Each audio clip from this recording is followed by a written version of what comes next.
This week, a look back at the career of Denny O'Neil, the longtime comics writer and editor who passed away June 11th. Emmet will discuss O'Neil's legacy with Professor Jonathan W. Gray, author of such books as Civil Rights in the White Literary Imagination, and the founding editor of the Journal of Comics and Culture. O'Neil was a force in the move to turn DC's iconic but silly characters in a more serious direction. What shaped his worldview? How much of his personal story was in evidence on the page? Was his editing a crucial component of Frank Miller's best work? And more.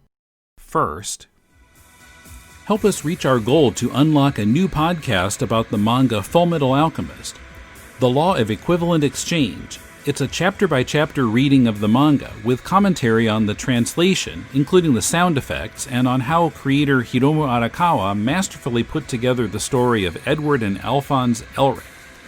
Patrick and I have already started recording the show, and we can't wait for you to hear it.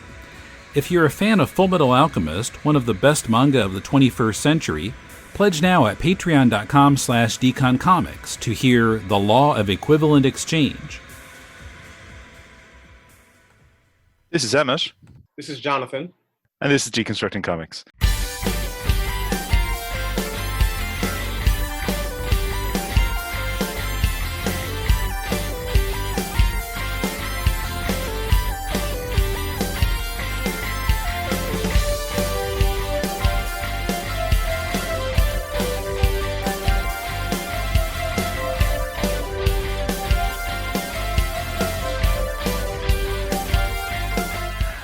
Welcome to Deconstructing Comics. Last month, at the time of recording, it's mid-July 2020, we lost Dennis O'Neil, affectionately known as Denny.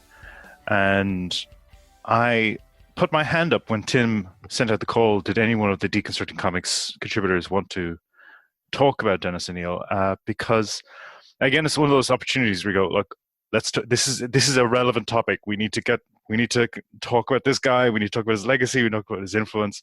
And I was casting about for someone to interview about Dennis. And then I heard an interview with Professor Jonathan W. Gray on Gil Roth's Virtual Memories podcast, and the way he spoke about comics and coming into comics and then being inspired by that academically in his writing and everything, I was going, okay, this is the guy. This is who I want to talk to.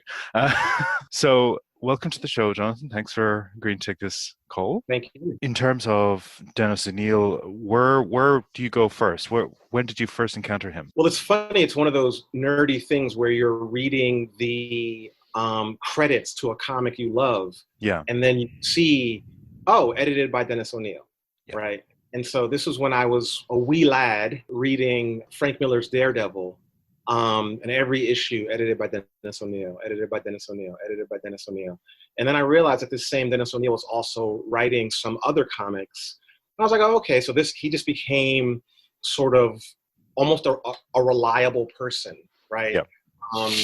And I remember being aware that when Frank Miller left Daredevil to begin writing Batman, that Denny O'Neil also left and was, editing over there as well. So I was like, oh, they just took the whole team and brought them over there. And then again, but I think I really got an appreciation for him as a writer by reading The Question. And then when I was a little bit older and started getting into the horrible addiction of back issues. Yeah. And I'm looking at these classic issues of Batman. And I'm like, oh, this is all him as well. Like, oh, wow. Right. And then it's like, oh, well, there's the classic O'Neil and Neil Adams Green Lantern. You should check that out too. And it's just, oh man, this guy is prolific.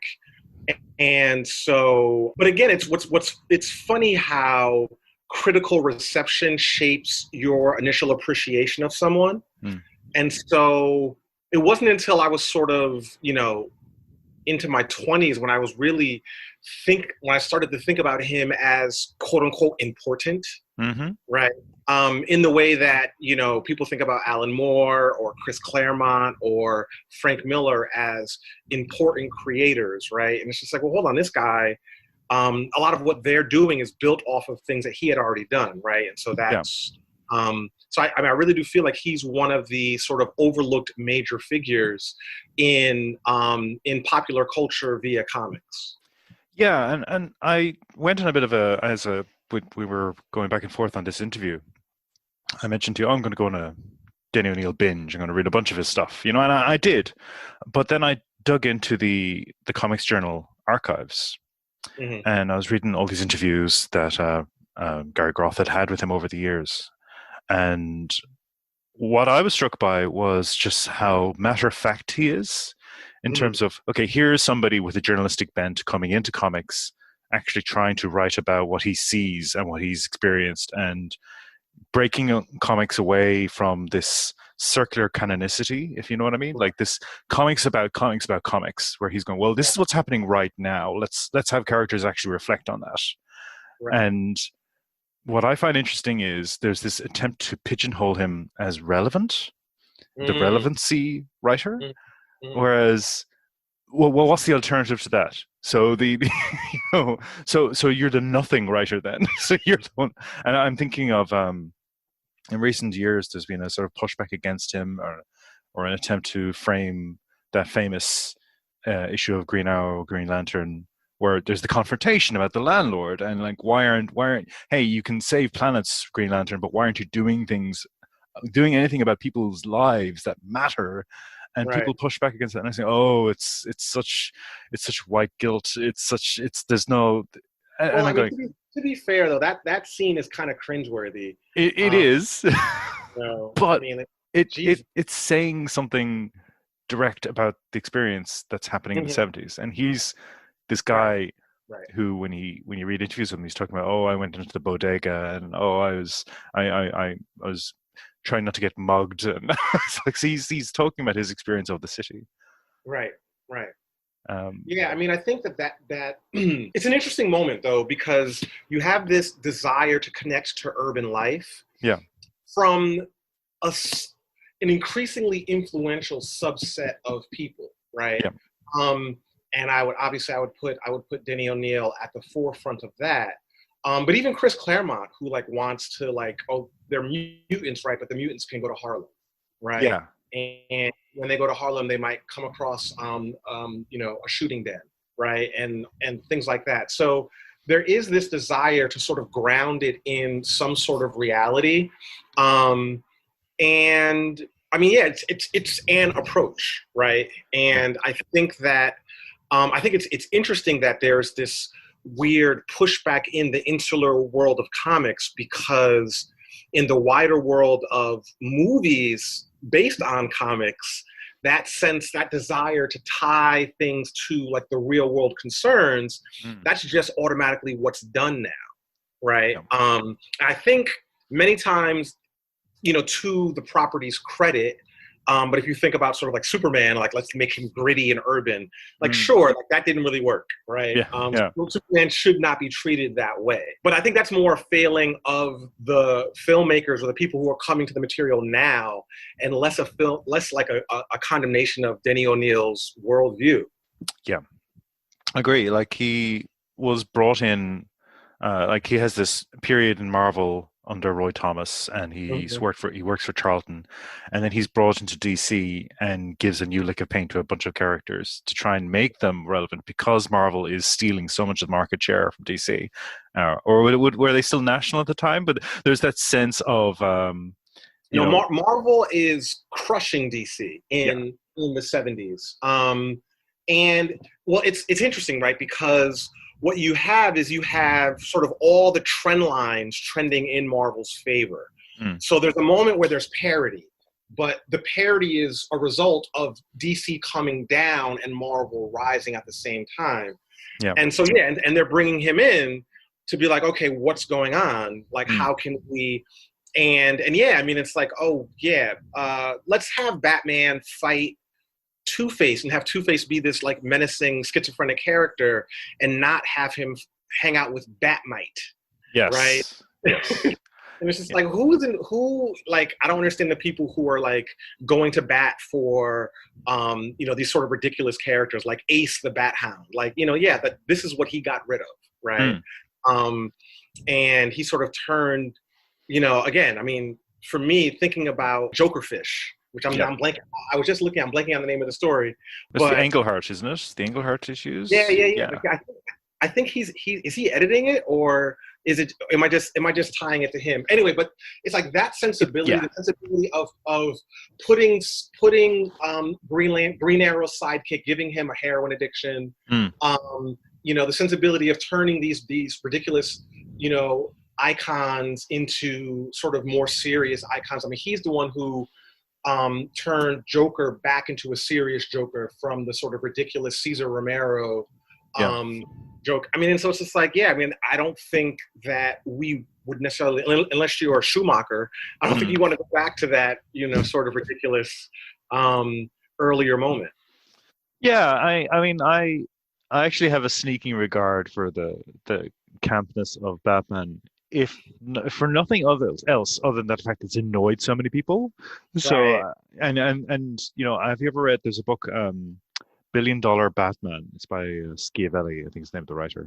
And he's talking about adaptations of Batman to television and film, and he talks about Michael Uslan a lot. Whose name I would see, but I never knew who Michael Uslan was. And then when I started reading about this guy who needed to buy the rights to Batman and needed to own Batman for the silver screen because he couldn't stand the television show. He couldn't stand Adam West, and Batman needed to be dark, and Batman needed to be violent and gritty. And so I almost like that strange era of the Batmite and all that kind of stuff, because for me, it's like, well, it's annoying all these nerds. So it's doing something. But I think Dennis O'Neil didn't just make something flagrantly dark and gritty. I think he made something that had substance. And was thoughtful. And I reread Batman Shaman last night, which is a really interesting approach to the character, and really trying to marry up this idea of Batman and how Batman's costume works, and this idea of Native American tradition. And there are these panel breakdowns in the story with sort of tribal art style, and I love it. I think it's fantastic. It's a really interesting visual approach by Dennis O'Neil in terms of script. Recently, Grant Morrison did a run on Batman where we revisited this idea of Batman's connection to Native American mythology. And it turns out it was all a result of Darkseid and time travel and Omega beams so this nice idea, this sort of enriching idea that Dennis O'Neil introduced, which is, let's talk about Native American culture and let's bring it into my story, has now been turned into, let's make this some cosmic weirdness. And because somehow that's more canonical, or that's more connected. I'm Grant Morrison, and I can improve upon things that don't need to be improved upon. It was a nice story, and now it's become a weird, legend of Barbatos connected to Darkseid, connected to time travel. So for me, that's almost the defining where Dennis O'Neil sits today for some comic book writers. Is he did these things, they had this context. How do I absorb that into canonicity? How do I make it, If you don't have to necessarily. Exactly. Yeah. So when I read that he was an English major at a Jesuit college, it clicked for me. I was like, oh, okay. So he's been taught by the Jesuits. So and I'm from Dublin, so I'm familiar with Jesuit teaching. And so he's constantly asking questions. And it's more about refining thinking, and that's what the approach he takes to his writing. For me, it's more interesting because I think more about his time in the Navy. Oh yes, Cuban Missile Crisis. Well, but this is the thing, right? So the idea that the world is coming to an end is simultaneously, especially for that generation, bleeding into our generation, because we lived through the end of the end of the Cold War. Okay, so we're not gonna all nuke each other. Great, right? But for him, being in the Navy, sort of serving off the waters of Cuba, right? Like the idea that this is simultaneously an existential threat, but also this quotidian thing that you live through day by day. Yeah. right? And I think that that sensibility is something that he brought to his comics, where it's just like, look, you can be under pressure in a particular kind of a way and also sort of get on with your life and do the boring things of living in a city, right? Like Mm. one doesn't erase the other. And I think that tension is I think really productive in terms of Yeah. storytelling. And it sort of brings to mind what you just put in, this idea of day-to-day work of Yeah. being in the army. That puts a new spin on the idea of the superhero, because the superhero, this idea of DC, with gods walk among us, all that kind of stuff. Right. So he's got, well, no, it's a punch clock activity for these guys. Like Green Arrow has to go out and patrol. Like that's his job. You know, that's what he does. And Green Lantern has another beat. Right. It's a larger beat, but it's a beat. You know, Yeah. I like that. I think that's really interesting. Yeah. Um, I found a quote from him, an interview, and I think this sort of speaks to how I've started to appreciate him in terms of his modesty, in terms of his just Hmm. matter of fact approach to writing comics. I'm just going to read a quick section of it. Um, so it starts. He's referring to academia. No, I think that they need to understand what I, in a recent speech at the MWA, dubbed the Uber grammar. Hey, I was not a philosophy minor in college for nothing. It has to do with the fact that the visual and the copy, so text on the comic page, form one linguistic unit. And you have to have a natural sense of how that language, that peculiar language, works. In crudest possible terms, if I say in a caption, however, and the visual is Batman socking somebody, it's analogous to the subject and the predicate of a sentence, one being visual, and they form the same linguistic unit, the same unit of communication, even though they're different things. They work off each other, they complement each other, they create tensions within the panel. And he then talks about how the fact that we read comics, or we view comics, I think you'd prefer, um, with all these simultaneous sources of information. Hmm. The way he's just stepped that out, I mean, I would compare that to, say, someone like the comic theorist Thierry Gronstein or something like that, Right. who like will write a whole book, which is like, I'm having trouble, I'm reading sentences in this book. Like that. He just, matter of fact, very Yeah. intelligently, concisely, this is what a comic page is doing to you as you read it. Yeah, it's funny because there's an art historian at the University of Chicago named W.T.J. Mitchell.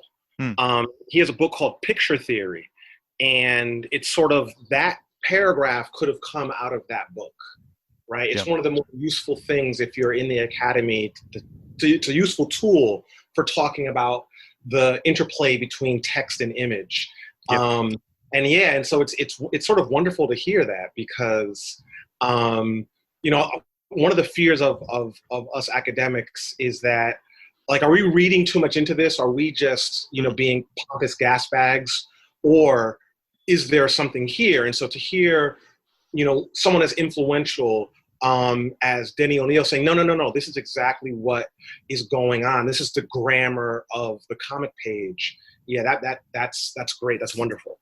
Yeah, and it sort of speaks to his intelligence and his craftsman approach. Mm-hmm. Like, we will celebrate Alan Moore and we'll celebrate Frank Miller for being radical in how they approach what the comic is doing to you as a reader, particularly Right. from that era.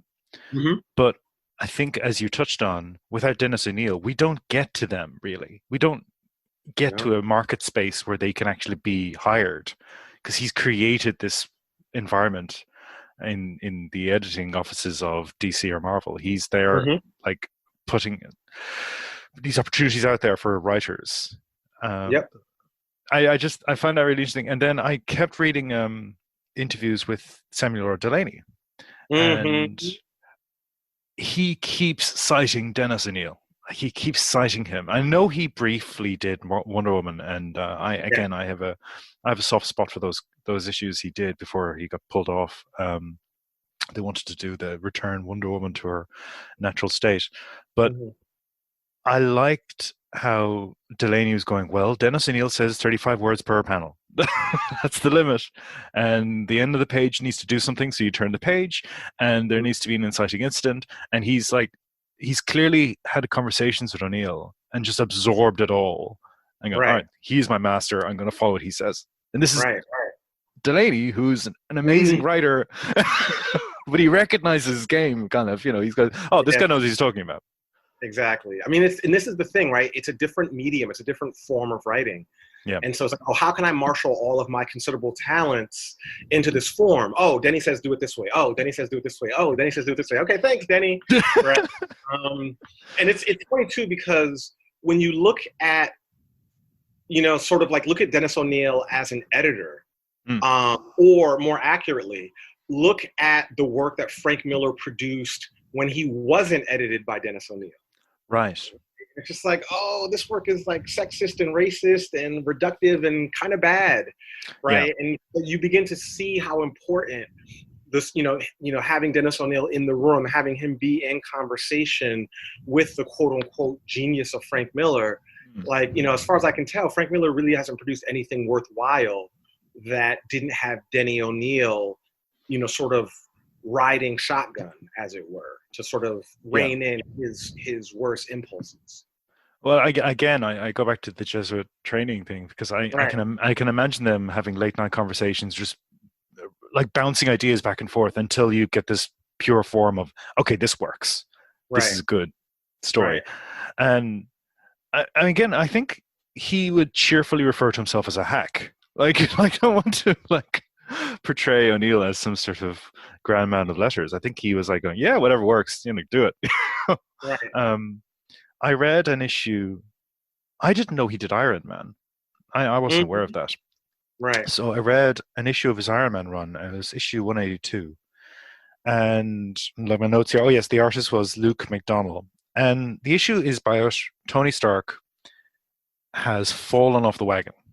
And he's on a drunk in the middle of a snowstorm in New York. And there's a page where he's crying out for this woman. He's trying to find this woman.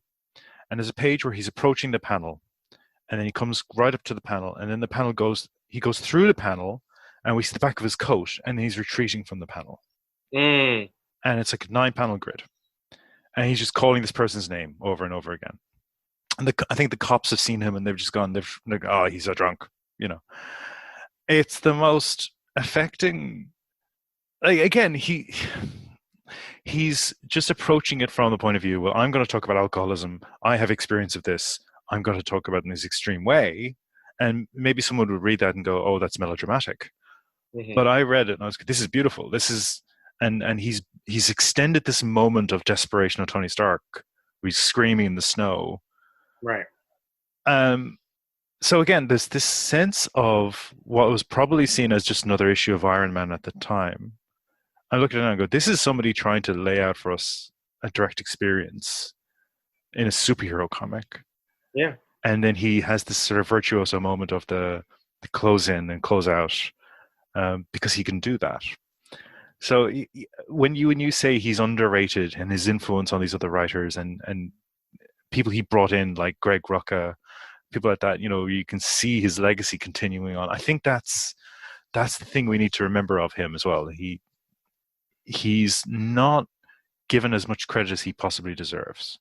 Of course. No, I mean, this is exactly the point, right? I mean, you said the 9-panel grid, and I'm going, wait a minute, is that story's like from like 1982, I think. Yeah. Right. Yeah. And so, okay. And when you think back, because he does a similar thing in his Detective Comics issues as well, where he's playing around with formatting as well, right? And then of course we come to Watchmen, which makes extensive use of the 9-panel grid, right? It's like, oh, look how innovative Alan Moore is. But of course, what do we know about Alan Moore? Alan Moore read everything. Yeah.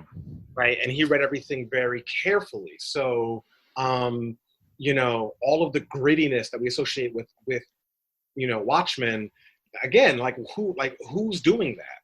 Yeah. Right. He couldn't have been reading Frank Miller because they're contemporaries. He had to be reading someone 10 years before. Oh, well, who's 10 years before? Yeah. Oh, right. And so, I think, as I said, when you sort of step back and look at the whole of his career, you're like, whoa, wow. It's so funny. It's sort of like, if you want to sort of have your mind blown, and I'm not a fan of this person at all, but just go look up Sammy Davis Jr. Okay. Right? And All it's right. just like, what? And then what happened? And then he was here, and then this happened, and then Right. Yeah. It's just like, what the hell? Like, Yeah. I had no idea that this person, who's sort of a punchline, right? At some point, well, not Denny O'Neil, but Sammy Davis Jr. definitely sort of becomes a punchline. But then when you sort of go back and you look at it, you're like, wow, like we didn't actually see what was going on from his point of view. You know, it's sort of easier to see it in retrospect, and which I think is the same thing with Denny. Like, he's just this sort of everyday, everyman kind of person. And yeah, I think, I don't know. It's funny. I can't think of the person, but it's sort of like the actor who gets the lifetime achievement recognition, and you're sitting there and they go through the montage and you're just like, oh my God, I forgot that this person did all of this stuff. Yeah. Right. So that's who he is. Yeah. And I think it's unfair to say, oh, he's workmanlike, but that does get to this idea of just pumping out the work. But it's considered is, I think, the issue. Well, I mean, I think it's tricky because, you know, we think of the studio system as, and I mean I'm conflating here like Marvel and DC with the studio, yeah. But we think of the studio system as somehow crushing creativity. But then you look at the people who were produced inside the studio system, and you're like, oh, wait a minute, right? Sure, it was restrictive and it had all these, you know, problems with it, but there were people who figured out how to work inside of it and who did great work, right? You know, we tend to valorize in film, we tend to valorize like the 70s and like the indie moment, the same way that we valorize in comics, like the 90s and that indie moment. Yeah. Right? Yeah, but a lot of these people got their start inside the studio system. There had to be good people in the system, or else they couldn't have learned. They had to learn the rules to break the rules, and there had to be people who were good at sort of demonstrating the utility of those rules. Yeah. Or else the system would have collapsed in on itself, you know, far quicker than it did. Yeah.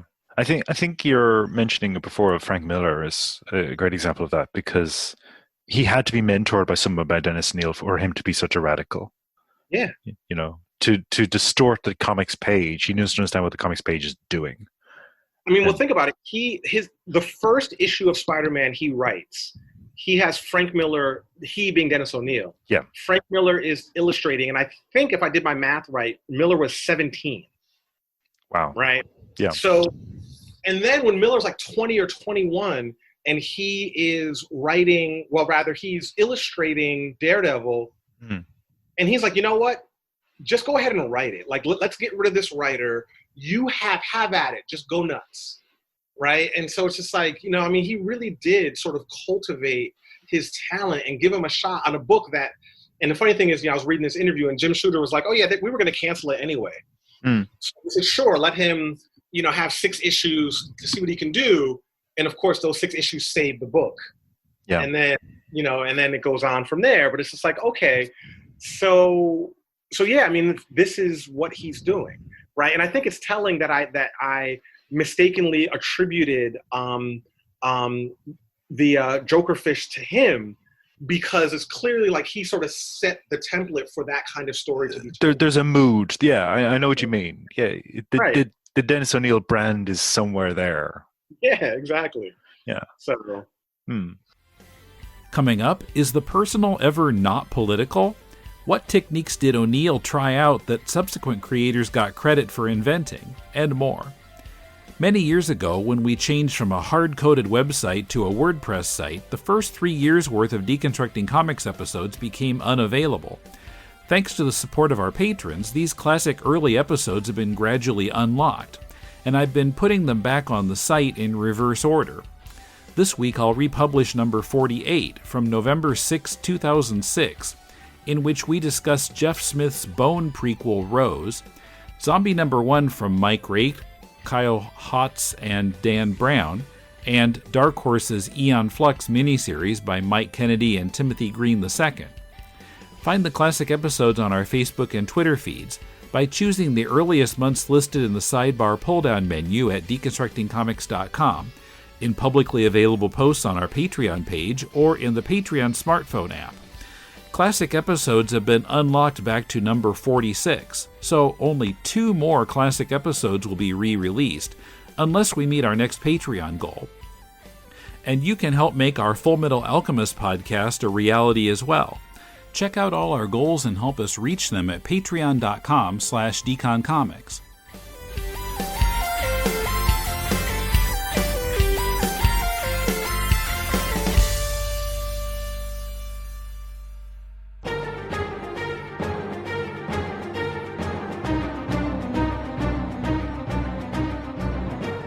Welcome to the Superman Fan Podcast. My name is Billy Hogan, and I will be your host.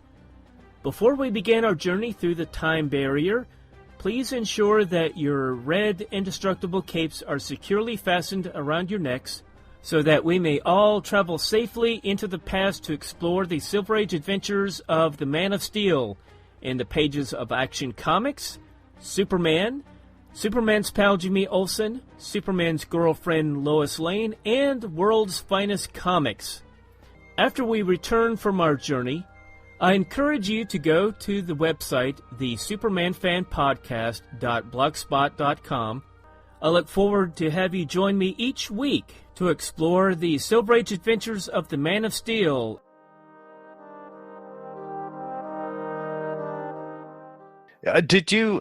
Do you have any comment on how there seems to be this? I know I have already raised this, I know, but this idea of a pushback and this idea of you can't have politics in comics, or you can't have. I think so. What we have is, and this is separate from comics, but this is this like adolescent, and you can be 70 years old and be an adolescent, to be clear. This like adolescent white male fantasy of anything that challenges my sensibilities is political because I am objective and invisible, right? Yes. I am the norm. Yeah. I am the norm, right? Yeah. And it's, of course, in the 70s when there was white flight, right? And so there's a way in which the classic Dennis O'Neil Green Arrow story where Speedy, the sidekick, is hooked on heroin, and this is all about like the quote unquote blight of the big city in America. Well, of course, at that moment, white flight is happening. People are fleeing the cities and in America at least, and running to the suburbs. And so this is not seen as political; it's seen as normal, right? But of course, it's like no, like this was. He was like, hey, while we are running to the safety of our suburban enclaves, like this is what we're leaving behind. It was incredibly political, but no one saw it that way because it wasn't challenging what happened to be the dominant sort of worldview at the time. If you're a white guy, get out of the city and into the suburbs and only go into work, and at 5 o'clock, leave immediately, right? The instant you begin to do, somewhat different things, and it's so weird because, I mean, how political was Daredevil? How political was Frank Miller's Dark Knight Returns, which has, no one complained then, right? So I really do think it's this sort of post 9/11 thing, which I don't really take seriously at all. So retreat from the real. Yeah, well, in part because I think it's in bad faith. Yeah. Right? It's a bad faith argument. Right, there's an argument to be made, and you made it earlier. Hey, there's something fun and irreverent about, Mr. Mixoplex and Batmite and all of that stuff. And that we are reducing the possibilities for the story by pushing all of that off the frame. Yep. Okay, yeah, I completely see that point, right?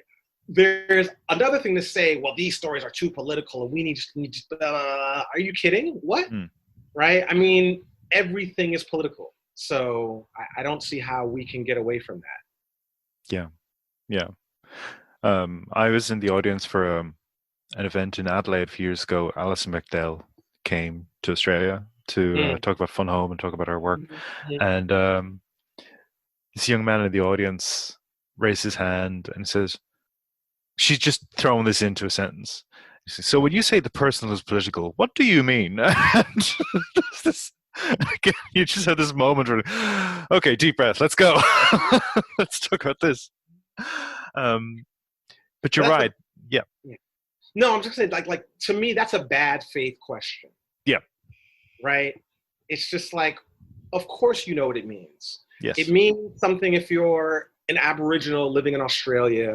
It Yes. means something if you're, if you're from Nigeria living in London. It means something if you're from Algeria living in Paris. Like, what are you talking about, right?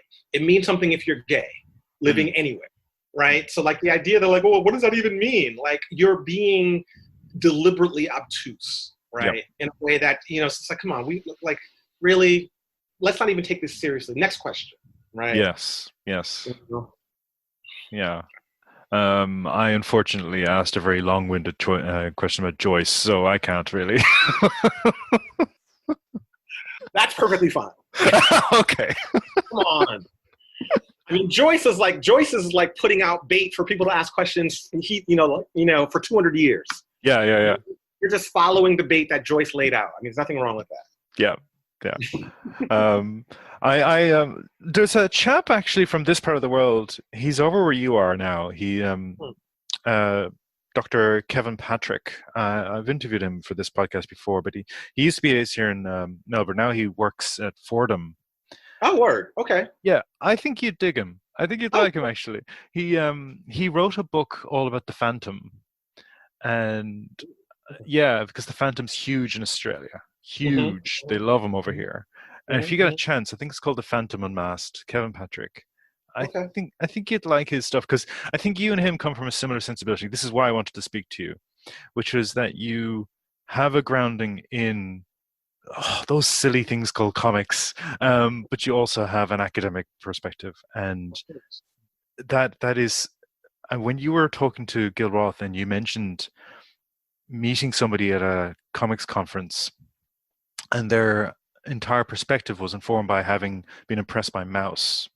Right. And then they, from that, came to conclusions about, say, Batman or whatever. And you're going, well, okay, that's one way of approaching it, but there's this other way. Exactly. I think you and Kevin are fellow travelers in that space, having that investment. But I think that this is my long roundabout way of getting back to the city of Dennis O'Neil again.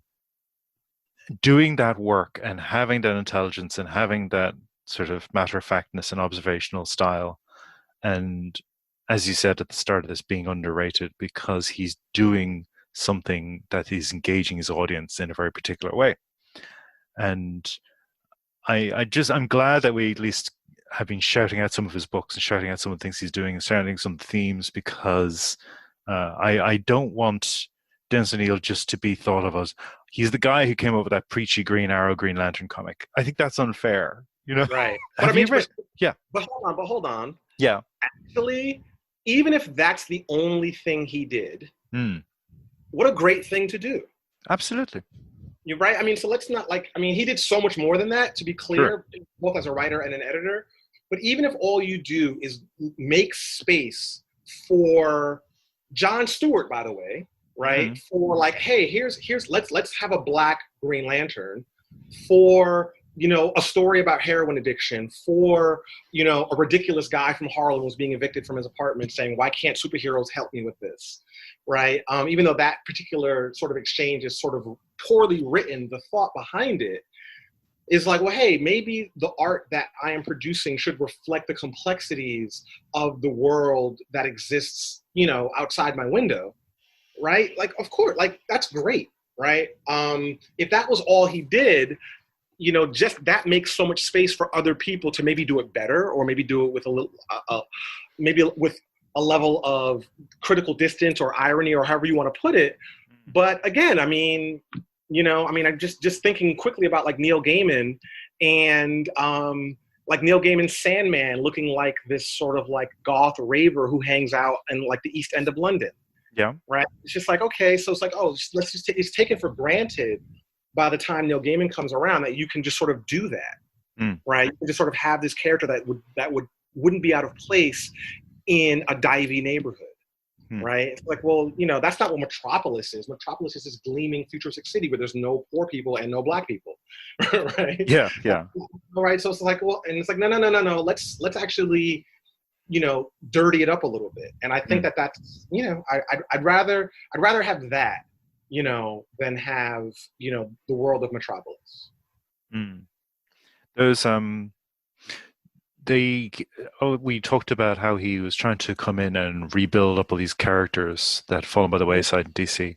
I was really interested in his Captain Marvel Shazam comic. It's a minor work of his. I don't think it gets talked about a lot. But the opening page is done in the style of Beck, CC Beck. And I think it's Beck. Billy meets CC Beck on the street.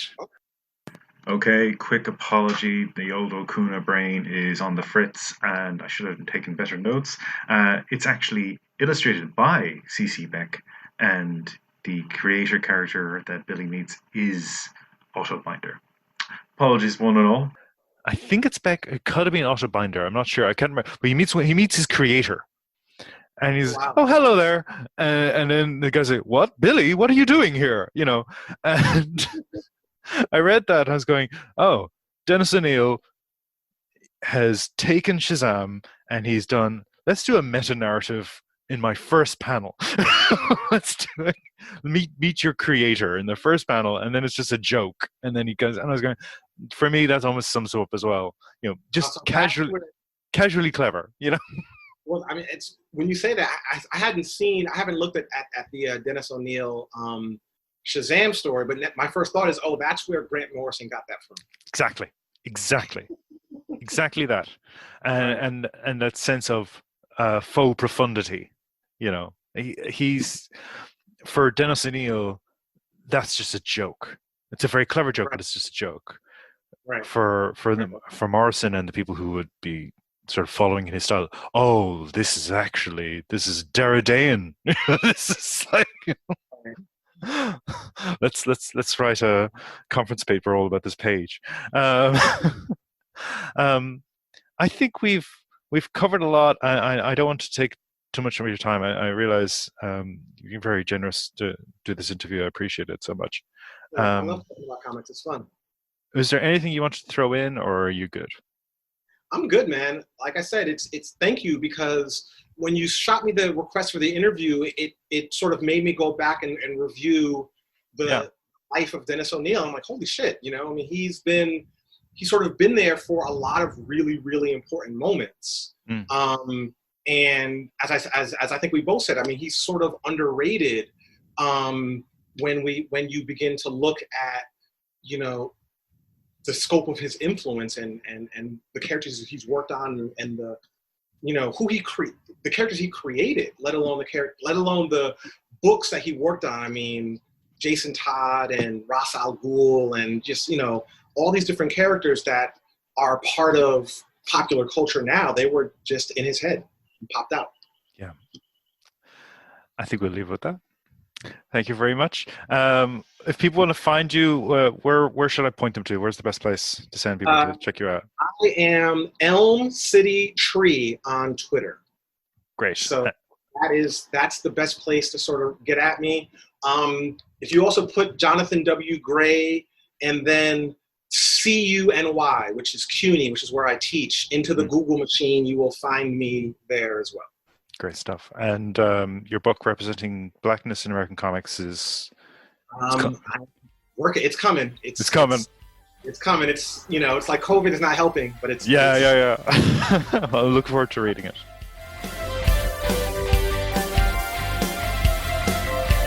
Support this and all of our shows by joining us on Patreon. Go to patreon.com/deconcomics for more details. You can also help us out by reviewing us on Apple or any other podcast source. Do your shopping at deconstructingcomics.com/Amazon so that we get a percentage of the sale. Subscribe to us on your favorite podcast app. Increasing our number of subscribers helps a lot, and you'll get our episodes automatically every week. We also hope you'll share your favorite DCP episodes on your social media. We appreciate your support in bringing Deconstructing Comics, Critiquing Comics, and To the Bat Poles to a larger audience. Our theme is by J.B. Anderton. If you're looking for some constructive feedback on your comic, send it to us and Mulele and I will critique it on our spin-off podcast, Critiquing Comics. Send it to mail@deconstructingcomics.com. We'll read at least 30 pages of it and critique it on the show. Next week on Deconstructing Comics, Grant Morrison's Animal Man through a spiritual lens. I'm joined by Matthew Brake, a professor in the communications department at George Mason University and series editor of the Theology and Pop Culture book series. Morrison's run is a favorite of Matt's to teach in class, in part because of the spirituality in those 26 issues that came out between 1988 and 1990. It's a run that also includes a heck of a lot of fourth wall breaking and some rather preachy animal rights stories, too. We'll be digging into the good and bad of Morrison's Animal Man next week. Till then, this is Tim, and thanks for listening to Deconstructing Comics.